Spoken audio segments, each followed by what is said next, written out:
We're back again, and I think this very particular show for me, it's not. I'm not here to try to introduce my guest who is seated. I think you can go and check the previous show that she succeeded in doing that ruffle a lot of feathers. I said that because I think when I want to answer, funny enough, I remember that I wanted to answer a question around this Chichi crisis. I just went to your post, I just removed it. I just posted it. People were like, Darlington does not like responding. I'm like, no, if I respond with your people, it makes life easy for me. Just when they carry your post, put it there, and life moves on. So people could get it. It's quite interesting how people could get that, okay, this guy is talking to us, but he's not using us. Then there's another one again about a church divide and stuff. I just went there, carry Apostle Tabiso stuff, put there. Then there was another one again called about the whole issue of men are not giving space, blah, blah, blah, those things. I went there, carry Caroline on, I just put it. Because it's quite funny for me is the fact that they tag me. If you don't tag me, I mind my business. Yeah. But the moment you tag me now, you're expecting me to respond. And I don't want to respond on your own side. Then I'll respond on my own so that I can control what you're going to say. Because sometimes let me say this. I also delete comment that does not make sense on what I do. So in case we are hearing this the first time, I delete comments. If I want to talk about, for example, she is fair, and you are coming to say she is black, I remove the black. I just wanted to talk about the fairness. That's just me, so you won't blame me. Welcome again to another segment of your AfriOne Show. And today, we're just going to be talking perspective. It's still a Women's Month, and I have I'll use the word, my recurring guest. She said she wanted to interview me, but I'll see how she will take it. I think let me even just start. Apostle Khanyisa, that's the name I have to call her. She's an apostle. Apostle Khanyisa, welcome again. Thank you so much for having me again. Amazing. First time recurring, funny enough. So chances, I was saying to her, maybe she needs to arrange her passport. We might be thinking of going to Nigeria. Let's go. You know, you're saying, let's go. I'll start from there. Why do you want to travel to Nigeria? Man, you know, I told you before I left. I've forgotten. I've always wanted to. Always wanted to. Guys, you see a lot of... Because somebody's watching you. Apparently, they say Nigerians can pray, so I'm an apostle. So let's go to the land of prayer. I want to see something. You want to go and pray there? I want to see something. I want to test the spirit. You want to test the spirit? It's not about business. No. No. Okay, so for you, it's just the prayer thing. In terms economically, I've never studied Nigeria like that. Okay. And, it's never stood out for me like that. Why? Now you're making me feel bad. Nigeria has never stood out for you when it comes to... Because then you're going to want me to... Oh my God, somebody is throwing jab on us, that economy, we're not there. No. I'm not saying you're not there, but you've never stood out. And what I'm trying to say is that it's never been something that is brought to my attention, Okay. Nigerians thriving economically. And partly because a lot of the times in South Africa, what we've experienced is when a Nigeria thrives economically, it's in illegal ways. Illegal stuff, okay. Okay. So... because of the nature of who I am, that has just never been why I was intrigued by the Nigerian culture. Nigerian culture for the economical side. In the economical side. Okay. But in the terms of spirituality, in the terms of personality, culturally, it's always been intriguing to me, the belief systems. Because vast majority of us grew up watching the movies, so you want to experience the culture. I want to know what is. I'm tempted to ask you, is your mother-in-law in Nigeria where you want to experience the culture? You want to hear that, those wicked mother-in-laws, you want to see... I want to see Patricia Ozoko. Exactly, I know. That woman did not do a good job in representing mother-in-law. Yeah. I remember when my wife and I were still, because we didn't date for long, and so one of her biggest fears is like, I hope my mother-in-law is going to, she's nice. I'm like, calm down. Like, Patricia Ozoko has done a bad job. Relax. It's not about... No, all of us, when we think mothers, we think Patience Ozoko. We listen, that's our person. But honestly, I've always just wanted to go to Nigeria for the prayer, because my mentor's been there, and she's like, once you go to Nigeria, listen, your spiritual life goes to another dimension. And that was just what stood out. But in terms of economy, I don't... No, I hear you. And to be honest, it's fair. I think that's part of the narratives when you find an average Nigerian in South Africa, for instance. One of the big things. I think I remember even when I came into the ministry and somebody was saying to me, like, of course, we know that you're going to land there because you guys are by default, drawn to the spiritual side of things. And I was like, okay, I felt bad. To the guy, funny enough, it wasn't a bad statement from his side. But personally, after sitting there, I'm like, okay, that's why I remember one of the days I posted something on my Facebook. I said, as much as, yes, we export churches around the world, we also still export cement.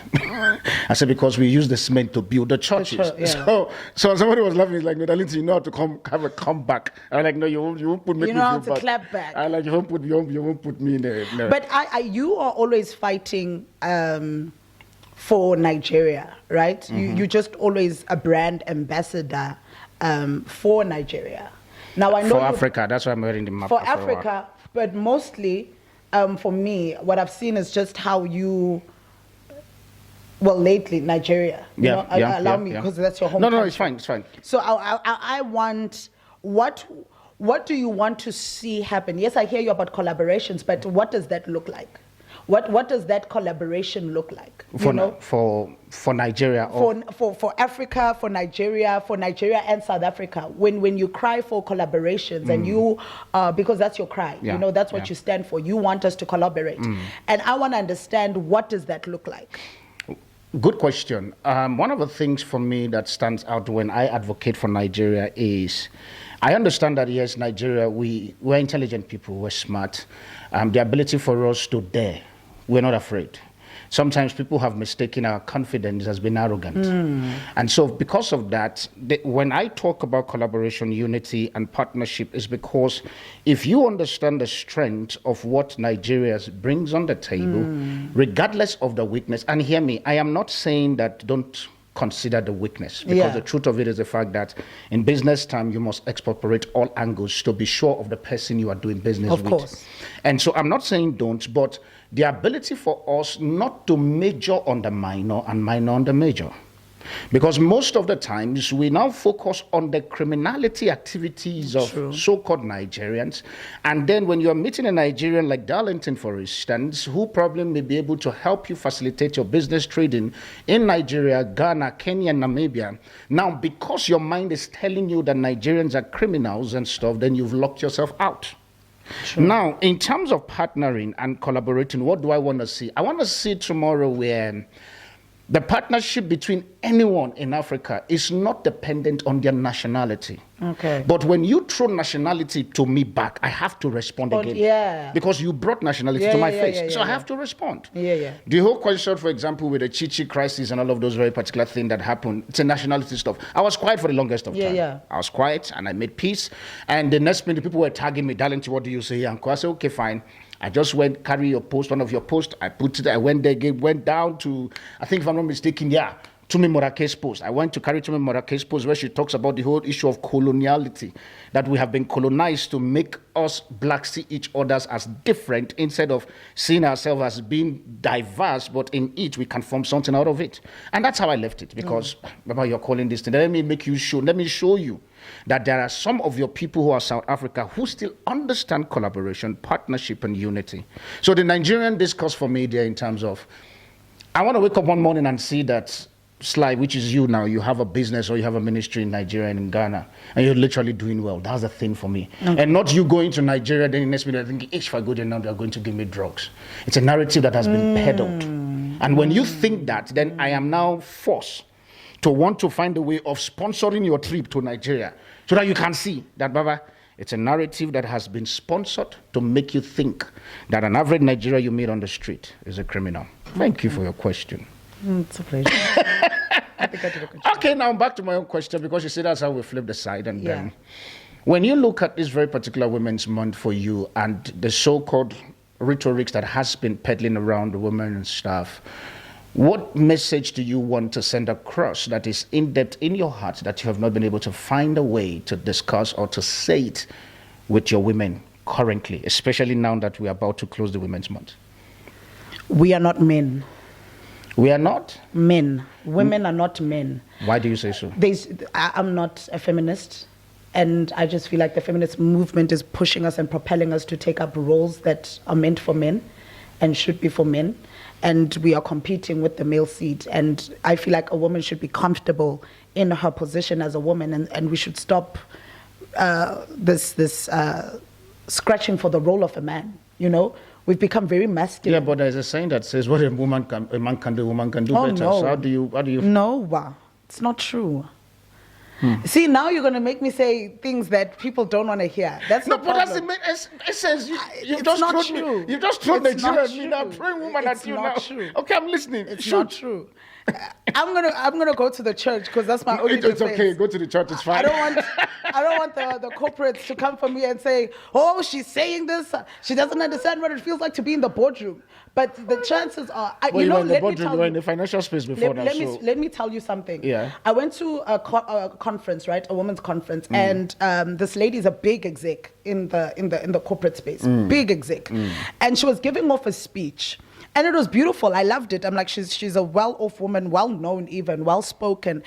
And the advice she was giving, though, she was just like, women, stop being emotional in the boardroom, you know, stop, basically just telling women to stop being women. You know what I mean? Men don't take us seriously because we go in there and we're emotional, you know, and we overthinkers. And when you don't, she just had this whole speech. And all I was hearing was, this woman is basically saying you need to act like a man in order to sit in a council of men. Okay. And mine then is why? Why am I supposed to act like a man? No. I'm a woman and I'm in this room, and take me as I am. And that the narrative that's being pushed as a lot of women is this thing, Yoguti, what a man can do, I can do. No, you can't. Go in there with your strength. In life in general, women tend to have an intuition that is far greater than men. True. So if you go in there with that, not trying to compete, not trying to become the next person, then you are using your strength. You know, you're functioning from a place of strength rather than weaknesses. You know, rather than competing with a man. So we need to master our crafts, go into the rooms, and be ourselves, be the woman, be the nurturer, be emotional, be feminine, and be but the proud balance of it. between the men and the woman in the corporate space, and even I'm happy you even say the church space, the balance between that place, we can see that is almost ratio 2-8. How then do we begin to create a balance? If you say that the woman should go in with their, for lack of better, with their woman nature, how then do we begin to create a balance, understanding that the business world, literally, for lack of better word still, it's a man's world kind of game. How? Make room for the woman. In making room for the woman, all the man understand. Make room for the woman. When I'm pregnant, I need 9 months. I need maternity. I'm hormonal. Make you need room. maternity in Understand? 9 months? Yes. No, understand. I'm pregnant. I need maternity leave. I'm not going to be apologizing for the fact that I need to be a mother. You know, I don't expect me to apologize for being a mother. No, don't obviously. make me now rush the process of motherhood simply because it doesn't fit into your masculine words. Sit down. I'll come back and deal with the boardroom. You know, I'm not going to rush the process of bonding with my child because I'm racing now, which is there are deals being closed. And if I don't close it, these men will not understand. No. Okay. You know, I make hear you. room for the woman in that man's world. But when it comes to making room for the woman, how could, this is me now as a show host and stuff. So sometimes I'll become the devil's advocate. You pardon me. How come we don't find women going in with their full regalia, understanding that even though there is no room, I'm going to bring my own seat and I put it on the table there? And that's why I'm saying that. Yeah. That's my advice. Because the truth to of it is the women. fact that you say we should make room. Sometimes the ability for us to make the room, we may not have that grace. And that's why I'm here. Okay. For me, how I run my ministry, I meet a lot of powerful apostles and men of God and so forth, you know, and they'll be speaking revelation that I've never heard. Some of them speak Hebrew, God bless them. And, you know, people have gone to places, people have been cast into the deep, you know. But I understand my lot as a woman called in ministry. I don't compete with the man. I don't compete with the graces of men. Do you understand? I'm not saying a lot of women will be like, hey, this woman of God, there's no gender in the spirit. But I've seen that there are certain depths that men go to that God has not granted for a woman. And I will explain what I'm saying. Exactly. You have to explain, though. Because I don't want you to put me in trouble. It's okay. Explain. We need to pray after this one. No, it's fine. We'll pray. I don't have a problem. We'll pray. So mine is, I was in prayer. Okay. So you read your big names, right? They say they spend 17 hours in prayer, 24 hours, and you are one of them. You say you spend 72 hours, you know, and so forth in the place of prayer. And I started to feel convicted. And I'm like, I've never spent that amount of time. That means I'm not called. That means I'm not high. We just like things. We just have these titles. How can you not consecrate? I'm here and the battle is on. You know that? Okay. What manner of witchcraft is this? That's the reason you want to go to Nigeria to go collect me. Do you understand? 72 hours. Oh, now I understand, family. Nigerian pastors, please, can you bring her? Then we put her in prayer city. But I go on a fast and I go into prayer. Yeah. And I promise you, 45 minutes later, the Lord says, stop. I'm like, no, God, you don't tell me to stay. You don't understand. I need to go. 72 hours. We are fighting here. It's not even 1 hour yet. He stop. We are wrestling. 45 minutes. And the Lord says, stop. Okay. Yeah. I come back the following day. I'm like, we're going to try this again. 45 minutes into, when I heard the Lord say stop, we are done. My son walks in and says, I'm hungry. Yeah. And I'm like, I'm coming. I'm praying. Rest. And the Lord is like, my friend, go prepare food for your family. Yeah. Go prepare food for your child. Who's going to take care of them. And it's like, it's okay for a man to go 2 weeks on a mountain. Yeah. It's okay for a man to go into the Mount of Sinai and spend 40 days and 40 nights. Yeah. It's okay. It's okay, true. But a woman can't because we are the housekeepers. We are the homemakers. We are the ones that make things happen in our homes, in our households, okay. And if I were to take that for 2 weeks, I travel for weeks. Yeah. And my husband, you can tell that he's like, I don't know where everything is. Obviously, do you understand what I'm saying? I will feed the child with Indomie till you come back. And what that said to me, the Lord is like, you are graced, you are anointed, you are called. Yeah. Do you understand? But there are certain dimensions that are just left for the male seed. Okay. And it's like, because the male seed is the one that I can negotiate with for a nation.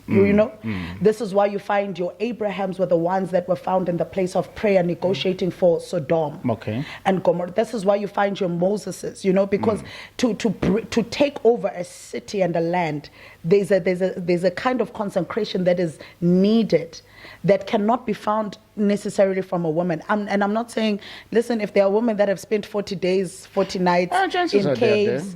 Well, I've not met one, but I know they are. Do you understand? Yeah. What I'm trying to say is the testimony of people spending long hours of prayer usually comes from the man. Yeah. Because, and that for me then told me that the Lord is like, our nations are the way that they are because the intercession of the man has been neglected. So the people that can cry over the nations are not crying over the nations. We as the women are the roots. We come and we glean the field. We are not meant to do the hard labor. I hear you. So for the longest of time in the church fraternity, you find the woman leading intercession, and the intercession is supposed to be led by men. Men are the ones that are supposed to say, Lord, put an end to prostitution now. Men are the ones that are supposed to deliver nations.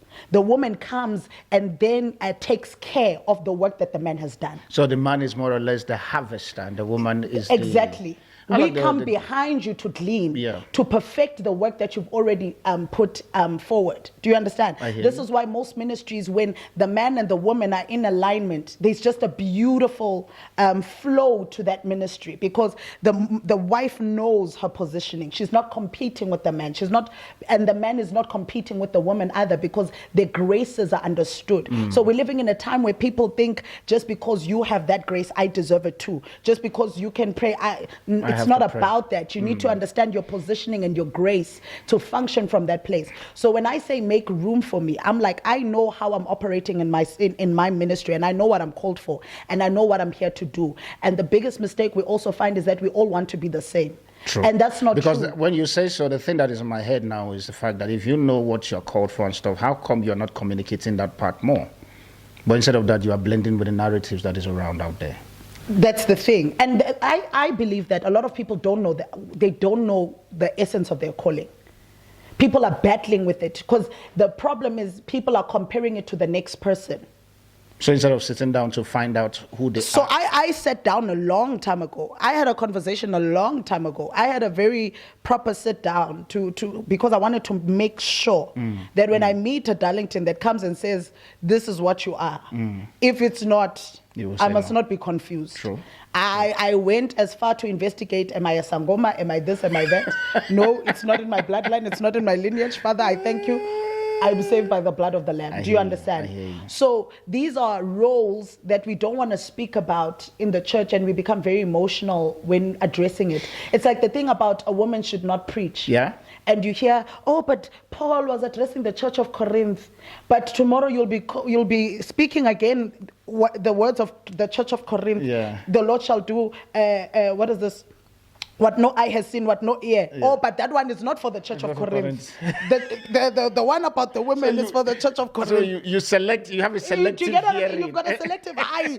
Timothy here was speaking to, and I'm like, no, that's not the proper response. The proper response is yes, at a time there is that word, and it's not for you to just take the logos, but understand the revelation behind. 100%. I understand what Paul was saying, that the woman needs to come after the order of the man. Do you understand? I am married, so by God's grace. So is it if you say the woman needs to come in of the man, because we need clarity, are you saying that the woman needs to seek permission from the man, or not permission, okay, but understand your womanhood and understand your ministry and your call without having to bamboozle or topple over the next person? How then do you address the concept where, for instance, you find that by automatic, if Darlington is a pastor of a particular ministry, by default the wife has to be a mamfundis? You will be the first lady. First lady doesn't mean that you have to be the mamfundis. I'm just saying, but we see as in you are also a prophet. Yeah. So how do we defend? How do you as, because remember that for me it's a matter of you're a woman, and we're still in August when this recording is happening, and so you pardon me for me to stay around women. That's why I said, don't worry, just chat. For me it's like salvation. Okay, I'm listening. Salvation is not transferable. Tapelo cannot come and say I'm saved because my mother is an apostle. No. So what are you saying? And I need you to say what I'm saying. You're speaking parable. What I'm saying is, if you don't have the calling, there's no need for you to walk in it, or to have the title, or for you to occupy the office. Okay. Seek the Lord.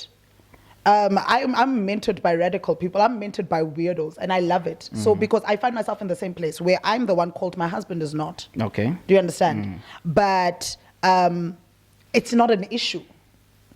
And he doesn't want to be called pastor or what. He doesn't need a title. He's just like, this is your thing. And I think even if we have a church and it's open, you know what I mean? The woman should not feel pressured to titles. Be pressured to serve. At the end of the day, these titles don't mean anything. What's needed is servitude, and everyone qualifies to be a servant. Everybody, true. Everybody qualifies to be a servant. So if I can get you, you're saying that automatically, just because your husband, Prostitute Women's Month, and your husband is a pastor of the church, does not mean that automatically you have to be, for lack of better, the mamfundis who will now be chairing the women's wing of the ministry. We'll be right back after that. Now this is she post. I like my show. We'll be coming back just now. If you have any question around this, or probably you want to now get her to come to your place to address a lot of women's talk, please do that by emailing us currently now with the email on the screen, and we'll take advantage of it and making sure that she's going to come. And for my Nigerian family, she wants to come to Nigeria, come and do 72 hours prayers, because that's the real reason, she says. And you see what I said about Nigerians, please, let's be careful what we export. We've export church a lot to the point that they're not seeing economic empowerment on our side. I can't say so because I'm in Nigeria. With that being said, I'll see you after the break. Don't go anywhere. Still here on the AfriOne Show with Afropolitan Apostle, Darlington Steve. We are back again on the second segment of the show, and we went on a break talking about the whole concept of the woman in terms of not being, for lack of a better word, the first lady to be able to open the women's wing of the ministry. And she was quiet. She said she has an answer, and so I'll let you give me the answer. So what's the answer today? The answer is just you can create platforms, right? As the woman of God in the church, as the pastor's wife, you can create the platforms where you invite other women of God who have the calling and lead the women's ministry. But what if you don't have the ability for you to even create it? What then happen? then you don't have to do it. Like there's no pressure. But your culture says that the moment the man is the pastor, you are the mamfundis, and you have to step up to that very particular responsibility. There are women currently, this is why I'm asking this, there are women currently now that might be struggling in terms of understanding that just because you are the first lady of the ministry, your husband is the first man of the ministry, doesn't mean that you have to be the first lady of the ministry in terms of control and position. But now they are operating in that very particular space, and you can see that, I almost wanted to use that very particular thing called the F word, but you can see that, these people are failing in this very particular thing. Yeah. What advice do you want to give to such people whereby you can tell point blank that, my dear, you are just doing this thing because your husband is the senior pastor of the church? Then we need to then unpack what is church. Okay. Do you understand? From a woman's point of view, because now you are addressing your fellow comrade. What is church? You daughters of Eve, that's how I call it. What is church? So the man has the vision, the man has the calling, the man has the anointing. Mm-hmm. I love the man. You understand? I'm Okay. not married to the pastor. I get it? Yep. So now the man of God is leading the vision of the church. The man of God knows his wife's capabilities or not. The church is a place where other people might have the capabilities that the wife is lacking in. It's a place of collaboration. 100%. The problem now is that we have made it a place we've made it a dynasty or an empire or a place to compete, whereas actually this is a place where we help one another and we fellowship. So you know that your mamfundis is not strong in certain areas or is not even gifted in certain areas, but there are women in the church. There are women in the church who the umamfundisi can start now befriending or coming close into to just say, oh, this is what I think. Or maybe they come to the woman of God and say, can we do this? Okay. So it's not everybody that doesn't have the ability. So to the wife that finds themselves in those shoes, I'm here to say, take your place next to your husband. Okay. The first thing is for you to be a wife unto your husband. Yeah. The second thing is now to be a helper unto your husband. Okay. So now in helping your husband, in helping the agenda of the ministry and the vision of the ministry, start then putting in place people that can help you push this. How do you deal with those people whereby they want to now take your space because you have put them in the place of leadership and stuff? They want to now remove you as the mamfundi, not as the wife to the husband, because I deal with this all the time. You say? I deal with this. You are not talking about something that is far. Exactly, because I know I'm going there. You know me, I will go there. I go. I'm invited by a lot of male pastors. Yeah. And you'll find the male pastor becoming very close like you and I are. I tend to push them away because I want the wife. I want to relate with the wife. I want the wife to know that I'm not here to tear down. I'm here to honor the position that you hold. So what I tend to find though is you find a lot of insecure mamfundises, or a lot of mamfundises who take a step back, and this is why I'm like, take a step next to your husband. Not take a step back. No. Be next to your husband, and the husbands must also include their wives. This thing of husbands pushing agendas and your wife is far from the thing. No. Yeah, but you've just rightly said it on the previous segment that the wife knows her place and the husband knows the place. So now you are saying that the husband is doing his own agenda and the wife is not there. She knows that this is not my thing. For instance, AfriOne, if you like, call my wife and tell my wife about AfriOne, she look at you like, that's my husband's position, and let him run if you like. If he wants to tour the whole continent. That's great, that's healthy. But in a ministry setup, if we're in church, it's not good that a married man is seen sitting alone. Your wife needs to be next to you. Obviously, sit is fine. Sit. So now your ministry, you are based in ministry, you're going to other churches, your wife should be next to you. Okay. That's the narrative that I'm saying. It's not necessarily okay. No, I have to push it out of your mouth, because if I say it now, they'll say this guy is trying to say. Be next to your husband. Make it known, Uguti, you guys take executive decisions together. It mustn't look like the ideas coming from the one and being left by the other. Before you ask your question, let me throw in my own question. Or you have your own question? No, continue. My own is a continuation of this. No, oh my God! You know why this one is making me this question? I came ready for you. I came ready to be hated. I came ready for people to say, hey, this woman. Because now you're making it look. When you say you came ready for me now, I'm South African. I know she's my in-law. She's Kosa. So it's like, I'm sitting with my sister. Is this sister-in-law they call it? No, we can't. You know what? We have a lot of people pushing stereotypes and voicing out opinions that don't necessarily really encompass. And I said this last time I was here. That don't encompass the general public. That's not how the general public thinks. That's not how the general public believe. That's not the belief system that is running the general nobody down the road. Funny enough, as you're saying that, I remember, I think I was telling you about a post I posted this morning. If you're watching the show, obviously, it should not be this morning again. And the person was saying to me that I was telling you off air, where the person was saying to me that we're going to write a petition against you, Darlington, and to make sure that this show is closed and cut. And I bet you I was telling Apostle, I said, my real answer was not what I put there. But the only thing I just said to the guy, I said, if that will make me popular, then please go ahead. And that's just it.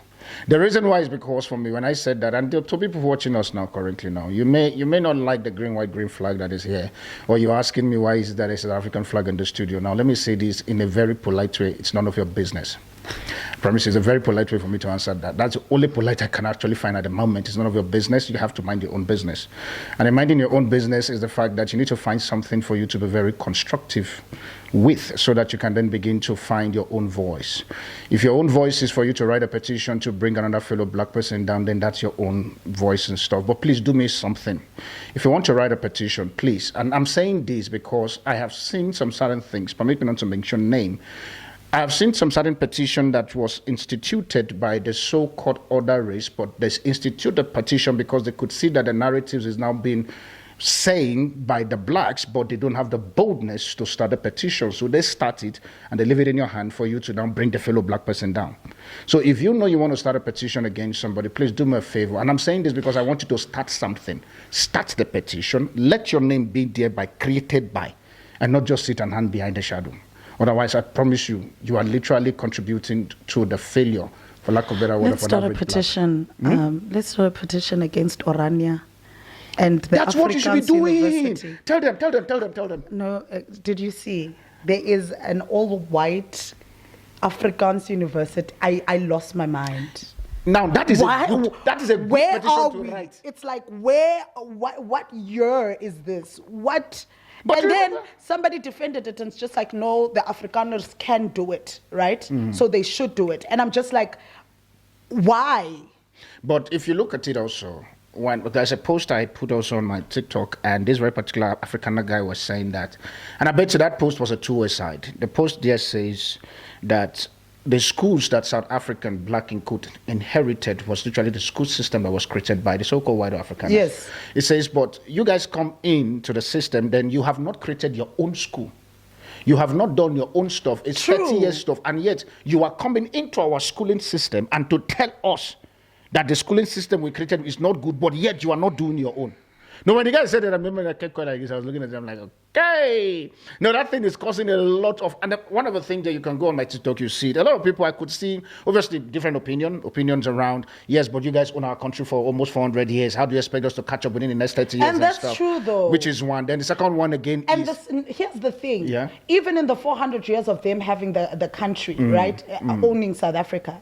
And I said this to you, and I'm like, we need to find our own niche as to really defining what true African success really means and what it looks like. Because what we are finding now is we're inheriting other people's definitions and we are including them in ourselves, and now we're making it look like we are successful. And we are failing in it. And we are failing in it. And now here's another thing.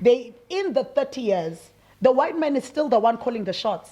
Because for a country, for a place like Orania to exist within the perimeters of South Africa, that in itself just tells you that actually we are not in a democracy. What are we in? No, we are in something else. But this is not what freedom looks like. Okay. This cannot be freedom where a person where the oppressor can continue to make borders around themselves and say you are not allowed here. I think it's a two places. There's Orania and then there's another one again. I know it starts with a K and stuff. I've also heard that Cape Town, it's bad there. No, Cape Town is because remember there's this referendum party that was instituted to partner with DA. I don't want to start talking. You guys have not given me citizenship yet. Before you say you recall to be honest, those are the foreign concepts that we need to do away with. Those are the nonsensical things that we need to do away from. Those are the rubbish things that as a country that you need to know, not we need to put our foot down. On. Not to petition. Petition is too small. Okay. Petition is too small. Yes, ma'am. Break down those walls. Okay. You cannot have a constitution within the constitution.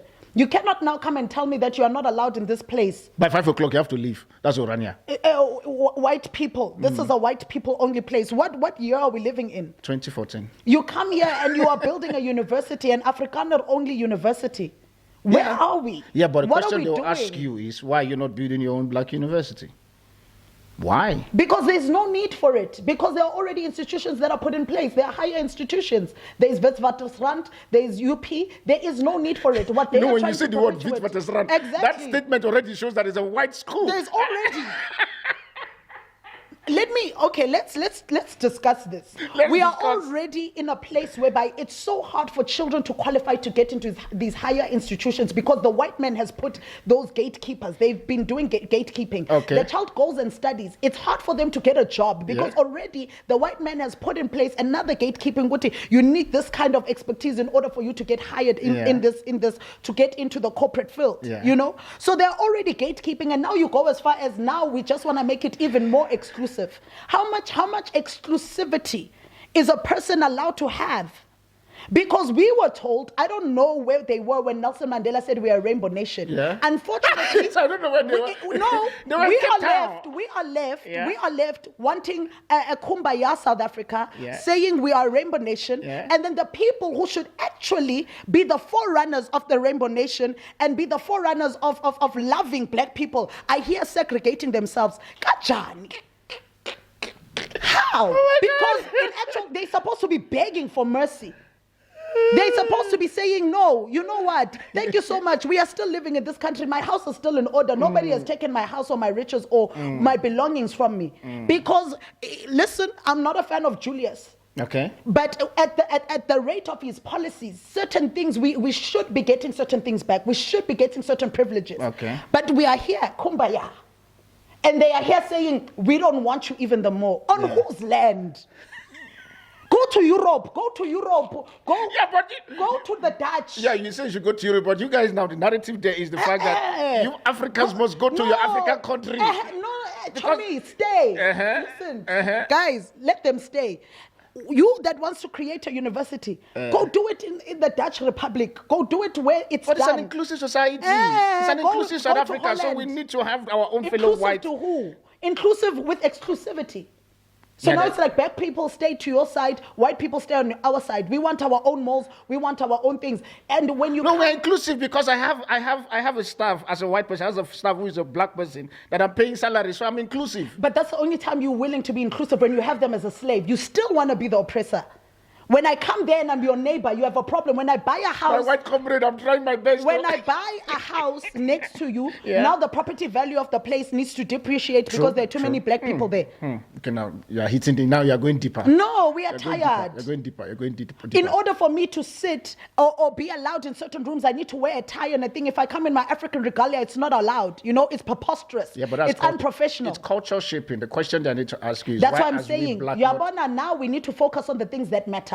We need to focus on the things that matter, which is I need to go in there and be able to be an African in this white man's world. Because the issue here is not Nigerian versus Zambia versus Zimbabwe versus Tanzania. Yeah. The issue that we have here, yes, number one, there is crime. We need to deal with the crime. But the secondary matter is the fact that the reason why we're not being emancipated from crime and we remain in poverty is because the powers that be are refusing to give us seats at the table. And in order for me to have a seat at the table, I need to start acting like a white man. Yeah, but before how I'm then accepted. How then do we bridge? I hear all your points, but how then do we begin to bridge the divide that is even within us, the blacks?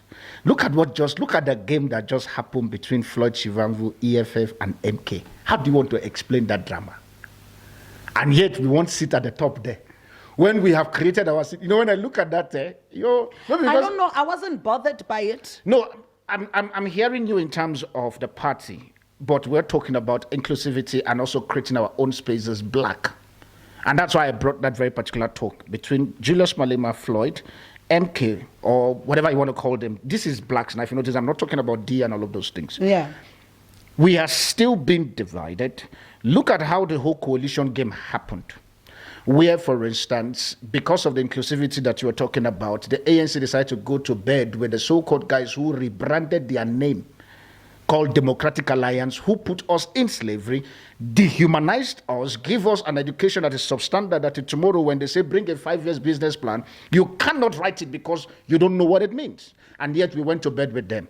The same fellow black, your MK, your EFF, and bring me the other name again, the other black parties that is there. Why did ANC. Oh. You see, Rice Mzansi. Rice Mzansi and the other one, Bosa. I think Bosa is even there also. Yeah. No, which one is that? Patriotic Alliance. I think that is Getting McKenzie. Yeah. Yeah, Getting McKenzie. Funny enough. Getting McKenzie, let me say this. I'm very happy they didn't give you Home Affairs. I'm very happy they didn't give you Minister of Police. I can say that boldly. Oh, shit. Because that guy would have chased us in one day. Like, the moment the guy entered, all of us would just be at the airport. And let me say this, please, for those of you who are saying foreigners must go. See, let me say this. As the president, self-imposed president of Africans living in South Africa, as used the word self-imposed, if you want foreigners to leave, and this is me even saying it also to so-called ministers, you know your name, and I want to mention your name here. Because I've written to your office, you've not replied. If you want us to leave your country, please, as the president, self-imposed, do me a favor. Speak to your president, go to parliament, go through the process, let it be on the law, and says foreigners, or probably, because I know when you guys say foreigners in quote, you're talking about us black. But white is not foreigners, are investment. No, let me finish my advert, because this advert is very important. Do the advert. If you want us to go, it's very simple. This is what you do. Go to your system, write it in the law, let your president literally make the announcement to say, we have 48 hours to leave. As the president of Africa in South Africa, for lack of a better word, I'll be the first person to be literally at the Ora Tambo International Airport. I'm saying this because I'm tired of this threat. Do it constitutionally.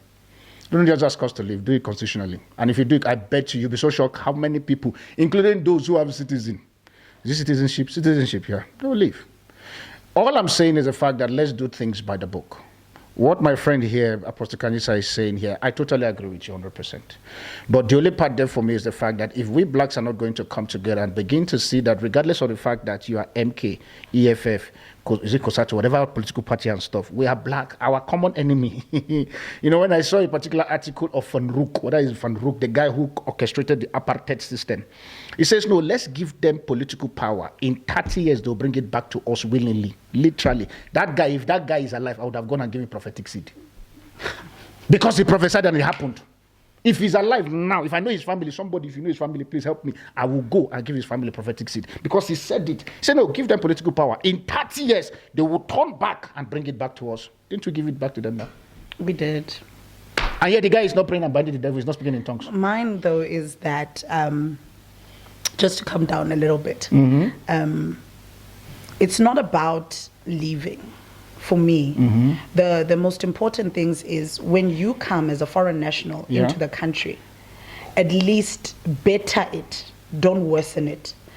So 100%. the problem that we find is in spaces where the foreigner is or resides, there is a depreciation and a lack of caring that happens with the resources there. Yeah. And I'm going to make just basic examples because now I've traveled around. Fine, you know, you find you go to the CBD and public toilets and stuff, you know, need to be you are here, we are sharing this space. Let it be better. Let it not be polluted. Let it not be debilitated. You know, maintain the quality of life that you find in the place. Do you understand? And that is the cry. If you as foreigners don't come and say sign petitions, let's leave, let's pack our bags. Say, you know what, this is what we can do for you. You know, we will then start to the places and the spaces that we occupy. We are putting ourselves together. We are cleaning up, you know, and we want to do things by the book, like you are saying. Do you understand what I'm saying? Then if you can do that, then that shows to us, okay, now we are going somewhere. Because now you have come into the land and you are not now polluting the land and you are not now, ruining it, you know, but you're taking care of it together with the people that you found in the land. 100%. And that's the cry. No, I think if we can meet each other at that level, then it will be easy to see the real enemy. No, we cannot see the real enemy now because it's like, when I walk here, I pass, there's a place in Randburg, they call it Lagos, literally. Which place is that? CBD. Okay, CBD. You know, okay. There's just a portion there that's just, we call it Lagos. You know, because that's where our Nigerian brothers are. Okay. And the state of that place, it's not good. You know, it's not nice. It doesn't feel safe. And is it because they're Nigerian brothers? No, it's because it's just not well kept. So if you come to a place and you want the place to welcome you, then be part of the development. Don't be part of the problem. Before we go on a break, let me say this. Family, and this is me talking about diaspora especially. These guys. See this one? Nigeria. Please, I'm begging you in the sense that what she said, 100% agree. I'm going to tell you the truth. Please, I'm begging you, let's not be the problem, let's be a solution. I remember I was saying to my wife, I said, I wish I could have a platform for me to say some certain things to my consulate. Consulates, hear me. Our ambassador in South Africa, hear me. We cannot expect South Africans to change and to accommodate us if we're not going to be a solution that they want. We will not, I'm sorry. Now, we keep expecting South Africans for them to, I understand that, yes, it's not all Nigerians are criminals and cool. I'm one that is not a criminal, so it's fine. But between now and then, let's be honest, the moment an average person who knows that Nigerians are criminal and they meet me, Darlington, they will think I'm a criminal because there is no definition on my forehead that says not a criminal. They say Nigeria by default is a criminal, but it's us now that needs to change the narratives. I say this because I need my government, and this is me saying it on the mic now, I need my government to call us all Nigerians in South Africa for us to meet either in Pretoria or to meet in Rosebank, because that's the two places I know that we have offices, or wherever. And put a policy and a system that can literally hold every Nigeria, and I'm using Nigeria as a point of contact to other nationalities, every Nigeria accountable. If you mess up, we will prosecute you, put you in jail, and if the South African people release you, we will hold their government responsible. I say this because if we are going to do that as Nigerians, I bet you, can I say this about my people? When law is in place, Nigerians are always afraid. I can tell you point blank. Mine is Nigerians are afraid of law. You have too much trust on our government. Because we know, I'm going to say this and it's going to cause me problem. Because the average Nigerian understand that there is a loophole in your system. Here's what I'm saying to you now. You have too much trust in a government that's already failing its own people. I hear you. How much more then do you want it to make room for foreign concepts? Thank you. So the thing that needs to happen is, I know Darlington. Darlington knows somebody. We sit down, or rather you guys sit down all by yourselves, and you wear your big boys' shoes, and you begin to say, listen, the places that we've taken, you know, the spaces, the regions where we are operating, you know, let's make it clean. Let's make it better. Yeah. Let's fix Yuval. Let's fix Hillbrow. Let's fix all these other places where our foreign nationals are residing, and show them that we can do it by ourselves. Do you understand what I'm saying? And then now you come to the government like, this is the work that we've done. Now introduce this policy. Now they will have no reason but to pay attention because you've done the work. The problem is now you want a government to facilitate you, but it's already struggling in facilitating its people's needs. With that being said, we'll be right back on the final segment where I'll give my friend her own part for her to ask me a question. I've not asked mine, but when we come back, she's going to try her own question. If you have anything you want to contribute to this, please feel free to use the email. You can comment and definitely we'll respond to you. We'll see you on the final segment. Stay here on your AfriOne Show with my beautiful friend, Apostle Khanyisa, as we're digging deep on perspectives and trying to rewrite the narratives of our continent, Africa. We don't do this. We're back again on the third segment of this very particular show. And this very particular point in time, I'm going to give my friend her time for her to ask me questions, and then we'll take it up from there. I have my own question. Maybe I'll leave my own question on the last one, but I need you to just... So what do you have in mind with all of these that you're trying? I know I have drilled you on the first segment. Second segment, you drilled me. You're telling us to clean your country. We have heard we'll clean the country. Yeah. And I'm happy for you to say that. No, I'm happy. I support progressive thinking and stuff. We'll clean the country. As I was talking to you, it came to my mind that then if we can develop one another and do this, just taking care of the infrastructures and the rooms and the spaces that we are in, right? This is then now brings the conversation. Okay, now that we were able to actually clean Joburg, in 30 days or whatever, how about now we create the schools that we need? Okay. With the kind of education and teaching that we need. Then that brings room.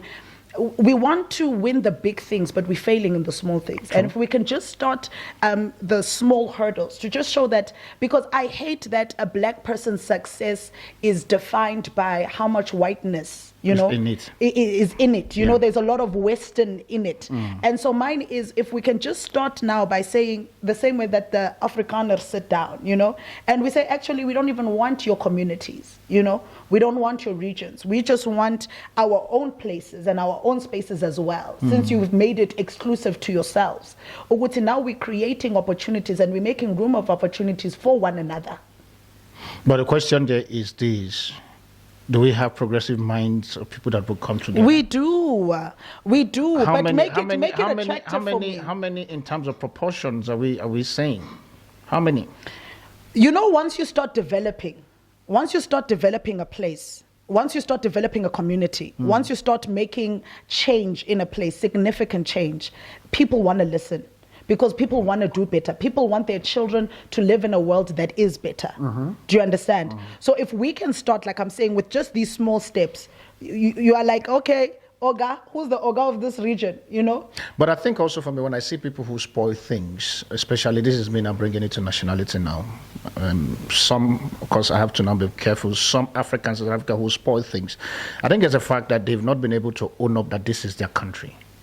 They still have a mindset of migration that, okay, fine, when the thing is spoiled, I would either go back to my country and stuff, and that becomes a problem. Because, for instance, I'm going to use myself as an example. I'm not saying because I married South Africa, that's the reason why I am for South Africa. This place has literally been home. I'm planning for us to travel and all of those things. And I remember talking to the team. I said to them, I said, see, don't keep me beyond this very particular period because I'll miss home. And they were shocked. They're like, where is home? I'm like, South Africa is home for me.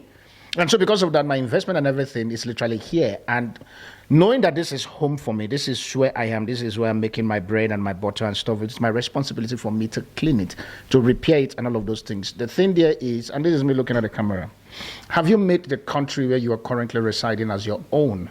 Or is just a person? It's a question that you and I, because if you can answer that question now, I bet you tomorrow morning after this very particular show is live and gone, you will go on the street and begin to repair. Since my friend doesn't have a question, I want to try another question for you while you are thinking. There is this narrative that is currently out there that single women in ministry find it very hard for them to fall in love. Yeah, I don't know anything about that. You will not know, but you were once single. Did you just fall from heaven or you're married? I promise you. Look at this Kosa girl. That's how it happened. You just landed. Me and my husband, I landed into wedlock. You just landed into wedlock. La. As you just come up from your mother's womb, he was there by your side. I met my husband right after school. Right after school. Like now, literally when I finished high school. So I say this because it's bad. Don't put me there. You know, let me tell you why. I'm happy because she said I shouldn't put. Let's talk about it. Woman that let's talk about it, women of God. Yes, ma'am. I refuse to answer this question because the mentality that I bring to it is one that the women of God are like, you don't understand. Okay, what mentality is that? The mentality that you bring into it? For me, I believe that women of God, if he's not there, wait. You know, wait, don't entertain certain conversations, don't entertain certain relationships. And the thing about, hey, let me expose. Hey, Aisana, AfriOne. Like you know, powerful women of God who are single. Yes, ma'am. Let me not even say single. Just women in general. We're very vulnerable to love. Okay. If you want to see our downfall, it's love. Okay. You know, we love love. Okay. We love to be loved. Okay. So you find the most, and this is why for me, I don't entertain that conversation anymore, because you find the most powerful woman, someone who was slaying demons there. But when it comes now to a subject of life, and you're like, but madam, this is not the one. Yeah. Oh, but women of God, you don't understand. You know, and they have all sorts of, it's like this is where they are blindsided the most in this department. So can I please plead the fifth when it comes to the question that you're about to ask me? And let me just ask you. Let me ask you a question. Because I'm not about to go down that tunnel. The reason why I could ask you because you were once single, you're married. How do you navigate and help your fellow single, powerful madam? What is Hawa? Jahana. But you passed through that road. No. You came literally from wherever to Egypt. I've never been single. Yeah, but how did you've never been single? I don't understand. I've never been single. I met my husband after high school. We had a child, then we got married. And that's how. So you don't know. I've never, and so because of that. Now that you said, let me turn that advert. You know, we are just having a conversation, but the camera is just on. Okay, with this being said, singles who are currently powerful women of God, who are currently, I use the word women of God, who are currently, struggling in terms of the thing is, they slay so many demons that when a man comes, they also slay the men, some of them. And she says she doesn't want to talk. I know my friend, it's there. It's just that he doesn't want to say it. My friend, will you open your mouth? No, I have too many friends. Let me open your tap when I start will not talking. expose my sisters like that. No, but you're not mentioning names. You have a brother's code, I have a sister's code. Okay, fair enough. For the fact that you go to the code department, I would respect that. But women of God, where you know that you're single and stuff, and navigating the relationship world, it's a question that I need us to talk. If you know that you want to take that very particular space, please, you can email, and then we'll definitely. And if you currently, whatever you're working. What do you want to know? I just want to know, why is it that it is very difficult for single women for them to be able to keep and sustain a healthy relationship? It's the submission. It's hard for them to submit. Why? Are they not reading Bible? Or what are they reading? Is it Quran? No, submission is easy when we talk about it, but it's very hard to practice. And the issue is we've perpetuated a stereotype of red flags. When you see me turn on my cover, I got to go deeper. Oh yeah, start shooting. So submission it's easy to say submit, right? It's cute. You know, Paul says submit. But when it comes now to the real action of it, it's very hard. And and here's another thing is, in the church again, we've placed submission as though it's a sense of powerlessness or weakness or stupidity. It's foolishness. You know, hey, don't just stay in that relationship when you know. And the thing is, but there is no such thing as a perfect relationship. True. So the wisdom is now to know that, number one, in this place I'm here to build. You know. And a lot of women are now scared of what other people will also say in certain relationships. So we have a what is this? A stereotype of red flags. We know all the red flags, so much so that even we've ignored the green flags. You know, so someone goes into a relationship and they see one wrong thing, and it's now reason to drop the gun and walk away. You understand? So I've met a lot of people who say, I'm praying for a godly relationship. Okay. And when somebody says a godly relationship, they assume that it means bed of roses, it's sweet, it's nice, it shouldn't have problems. And then you hear somebody that, no, I walked away from that relationship because I just felt like it wasn't godly. And I'm like, what you don't understand is that the more godly it is, the more fire it pertains. So when you come into a godly relationship, we need to remove the mirage or the image to make it seem like it's perfect. It's not. You know, you fight to stand in that place. I'm at a place where I was on a call with one of a woman of God, and I'm like, I don't like my husband, but I'm holding his hand because I feel like I want to see where this journey is going to take us. So there are moments where you will not like the person that you are with, but you hold their hand. There are red flags all the time, all day, every day, every time. You will compare him to the magazine and say, oh, I think he's showing me narcissistic traits. Plus, there's the spirit of narcissism now that we are perpetuating as well. That's a conversation. Yeah, it's a conversation for another topic. You find people now going into these societal descriptions of what a relationship should look like, and they end up losing real men and real relationships simply because it doesn't meet the narrative of the word. So the reason why you find godly women not having relationship is because they are now in a place whereby they are conforming to the standards of the world, and they are not transformed. But because the next thing I wanted to ask you will be, you will see the so-called woman, like you said, she has slain the devil, speaking tongues, she can bring fire from everywhere and get into the phobias of the four spiritual, whatever, and all of those things. Then the next minute, literally, the person that she is DMing is literally an unbeliever, and they're having a full-blooded conversation that is not godly, and you're wondering, why? They are conforming to the standards of God. Did you see how the voice just went low? But I've answered because the thing there is this. And see, it's okay. But now they can't be speaking tongues in DMs, but to none. I get it now. We are also just in a place of, we are trying to find men of God. Yeah, no, you are trying to find. Charge, no, you are trying to find. I don't have a problem in finding, but yet you have just preached on Sunday. What am I supposed to say? Be not. Let there be light. In the name continue the conversation. Exactly. Continue the conversation. My friend, don't so how play, come you are? Do you see these ladies? You see this comrade? You see this comrade? This comrade, they can cause you. They can give, because the thing there that I've seen, and this is me saying it because I hang around a lot of both single and what's it called, married female and stuff, and obviously I know where to draw the line with them. Also, I'm like, okay, no, it's fine. We see this one now. Let's not go blah blah blah. Cool. But this is the thing there that I struggle with is this. You will keep telling me you're looking for God-fearing men, this, that, and this and stuff.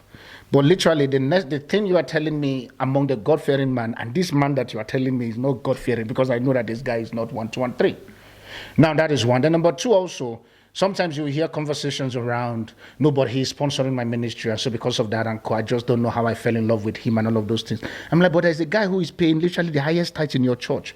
He lied down on the ground. You think that he's lying down on the ground praying is because of your anointing. He's asking God, God, can this woman stop looking at me as her spiritual son? I'm the husband, not son. Because you find single ladies who literally, you are single, you are sitting in church there, you are looking at your potential husband, and yet you are calling him spiritual son. And yet that guy is older than you. Like, are you mad? I don't even know how God.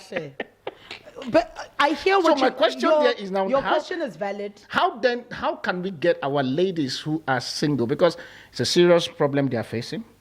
Some of them has reached out to me, and that's why I'm not calling name. Like, Darlington, help our destiny. English, you're my platform. Uzolunga. It will get easier with time. All is well. What God cannot do does not exist. What God cannot do does not exist. You're looking for Abel Damina's problem. Don't let Abel Damina to look for you now at this moment. Let's talk about what are your thoughts on Abel Damina? Okay, let's finish this one. But I've got a question now. So, if it's Abel Damina, I bow out. About you just bow out of research. Don't worry. I bow. No, I think at the end of it all for me. Here's the thing. Mm-hmm. Like I'm saying, when I say societal standards, I met my husband as a nobody. He didn't have much, he didn't have anything, but I just heard the Lord tell me that this is my husband. So now you've got... You're looking for that question from my head. We're living in a society where they're telling you that you if he doesn't drive a car, if he doesn't have money, I want his credit score. And I was literally teaching about this, and I'm like, you have conformed to the standards of the world because you think a credit score is going to maintain a marriage. And you don't understand that, yes, it will be good for the wedding day, but here comes the real wedding day is one day, which is marriage, which is the rest of your life, you know. And they give you a certificate before you enter. And now it will be like, I should have just stuck to the guy, the garage attendant, because he would have given me much more love. True. You understand? Because that's what you yearn for. So a lot of time we run away from promise simply because we have a Samuel mentality where we look at the outward appearance and not at the promise and not at the heart. But how then do you get to see the heart? If conversations... Let me tell you the truth. Yeah. And this is what I've told most single women. And I'll be like, the thing is, you've met your soulmate and you've let him go. No, this is how I say it. I said many ladies have dated their husband and married their boyfriends. Thank you. And I love that concept. Yeah. A lot of them, as a matter of even the divorced ones, there are some people who divorced the husband that God intended for them to have for the rest of their lives. Yeah. All in the name of falling into some trap or, like I said, the societal standard again. But it's failing. It doesn't look like my pastor, so I don't want it. Who said you're going to get the same grace as your pastor? Your pastor has his own problem. I mean, you understand that we have problems. Problem is one thing. There's a teaching that I have. I'm going to release the book one day, masterclass, a marriage masterclass. And I'm like, concentrate on your own garden. The problem that people are so unhappy in their marriages lately and in relationships is just the fact that somebody is constantly comparing their garden with the next person's garden. And the soil is not the same. The maintenance is not the same. I grew up in the farms in Mpumalanga. Mpumalanga in June, it's when you get your oranges. It's the orange season, right? It's citrus season. And then you find in December is mango season. Now, a farmer who owns an orange farm cannot now be crying when the mango season is at hand.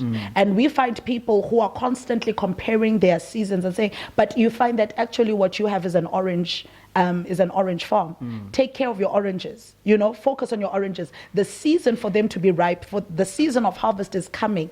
But you have people saying, Darlington, you bought the latest. Now I must, Hlongwani, hey, never. You must go buy your own. I'm divorcing this man because he's not buying me the car that looks like my neighbor's. And it's like, no, but now you're not focusing on your graces. The graces are not the same. Some of us will never buy the cars that we think we deserve. 100%. We'll never live the life that you think belongs to you simply because it's just not in your purpose and it's not in the divine order of God for you to live that life.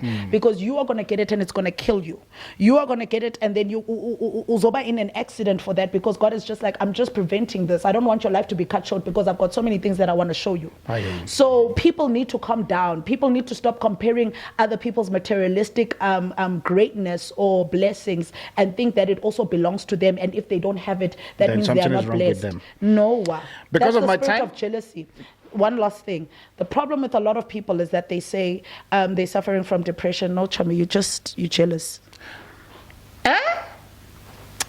There's this depression pandemic happening.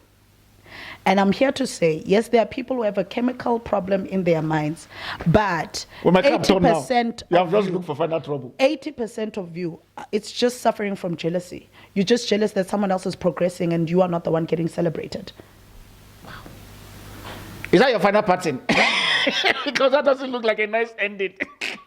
It looks like an ending that comes with part 3. Maybe I need to bring her again on the third on another show again. There's no part 3. You know what I'm saying? You'll be depressed sitting at home. What's wrong? Depression. It's like, no, search your heart. You just said that your friend bought a car and you're not. But it's not matter of depressed. I hear you're depressed. What if you know too well that you have the capacity for you to do what this person has done and they succeed in getting what they have, and you are not depressed, but you are just feeling concerned as to what am I doing wrong that is making me not get this. No, but for the you to language tag that it people use as is depression. I'm talking women stuff. You're a man. You wouldn't know this.